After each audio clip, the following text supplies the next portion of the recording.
Difference between beneath and under. Beneath and under are both prepositions that describe something being in a lower position, but they differ slightly in usage, tone, and formality. Under is the more commonly used and informal term. It describes a direct physical position or condition and is frequently used in daily conversation.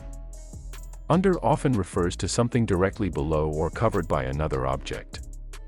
It's also widely used in figurative expressions. Beneath, in contrast, is more formal or poetic.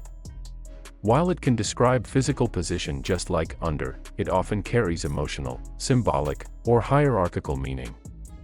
For example, the treasure was buried beneath the sand.